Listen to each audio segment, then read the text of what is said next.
What's poppin', y'all? It looks like the era of exclusives being distributed by academics has, I wouldn't say taken its toll, but we're starting to get, I wouldn't say outright bums, but the quality and the expectation of the tracks is being diluted. For instance, we had Game drop a track on, I think this all started with Game.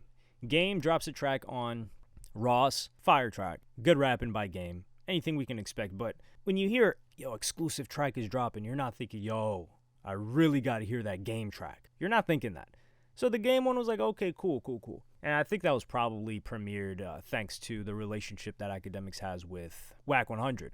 And granted, I think this is great for Academics. He's really winning off of this. And to premiere tracks, you're not going to be premiering Kendrick and, well, he didn't really premiere Kendrick, but Kendrick premiered on his. I think they really didn't want to give him anything since maybe they don't mess with him or they see that he's close with Drake. So it makes sense that they don't give him anything early. But Drake, Kendrick, you can't expect to just keep getting A-list exclusives, at least not at the rate that we had been getting them. But after this, we kind of went from A players, right, Drake, Kendrick, to B players. Well, Ross kind of threw himself in there.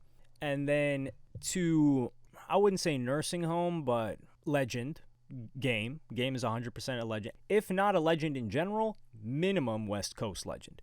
Then you've got F tier, D tier. I would put this guy below SoundCloud rappers in terms of actual fan base. So we've got D tier, King Combs, Diddy's son. And he drops this track called, this is how you know it's bad, called Pick a Side. I can't even find the lyrics of this. I look up the lyrics, the King Von track comes up.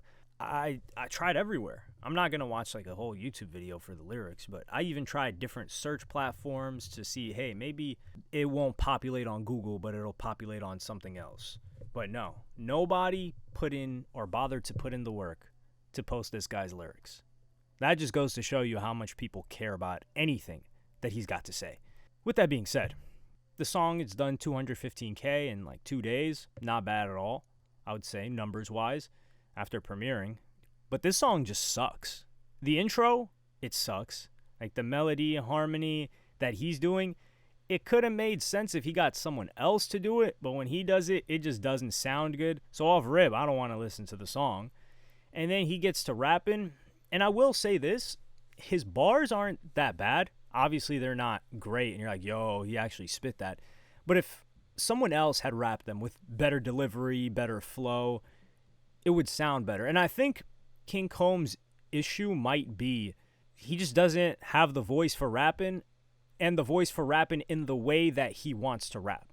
Also, another funny thing, if King Combs was rapping the verses on this track, we would consider him, and he was a white dude, we'd be like, yo, what is this trust fund rap that we're hearing right now? Because the dude's flexing. He's like, yeah, my pops is in a G6. If you're asking where he's at, what? We're not asking where he's at. And yeah, I'm sure he is. Like, you're flexing your pops' accomplishments. And then he's trying to say, yeah, you know who held up New York. The whole thing is him. People would use the term glaze, but like, that's his pops. The whole thing is him kind of making an ode to his pops, which, is it him that's accused of allegedly passing chicks between him and his dad? Or is it the other one? There's King Combs and there's another guy that's involved in this. I think they were the ones that got arrested. Talking about, oh, the feds didn't know that we got a spot right next to the crib that we currently have. A lot of these bars were like, what's going on? Of course, this had to get cleared with Diddy. I don't think he's going to release this song without Diddy knowing. So Diddy said, hey, signed off on it and said, hey, you can drop this if you want.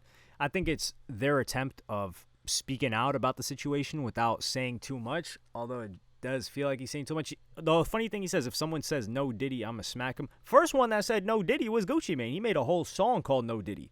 King Combs isn't smacking Gucci Mane. King Combs isn't really smacking anybody. Diddy, on the other hand, he seems to have handed out a couple of smacks in his time. He seems low temper. Or is it high temper? No. I would say he's got a temper. We'll put it like that. He's going to have to temper that, though, because he can't be getting into no BS in the position that he's in right now. Hey, this King Combs song, I tried. I really tried to listen to it multiple times. I tried to give it an honest chance. I couldn't do it.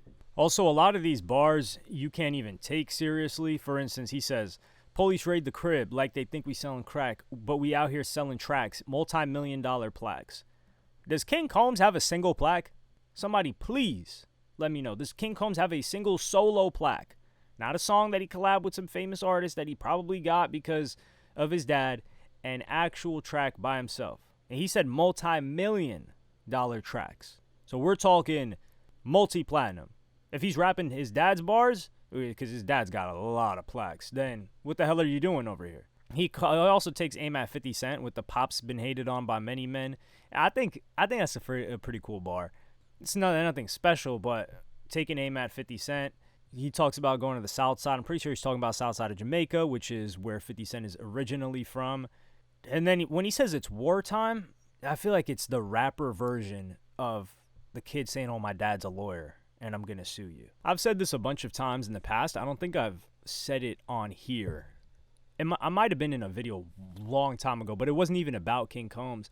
But it was on the topic of rich kids that try to rap.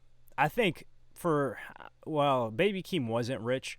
I feel like if you are the son of Diddy or the son of 50 Cent or any of these people and you try to rap, you should probably try something more melodic, something more mainstream, something more poppy. But trying to rap tough, trying to rap this, a lot of them end up actually in that stuff. For example, Gilly's son, he ended up getting killed, and I think he was a rapper that was rapping about gangster stuff. So he was involved in that. But I don't know if he grew up his whole life as a rich kid, because we don't know Gilly's financial situation. His career had ups and downs. Obviously now Gilly's doing phenomenal, him and Wallow. But I don't know why they try to take that angle, because it just doesn't work. Like, we know your dad's rich. For example, T.I.'s son. Like, T.I.'s son's trying to rap, and is he really trying to rap as a gangster, or is he just playing gangsta?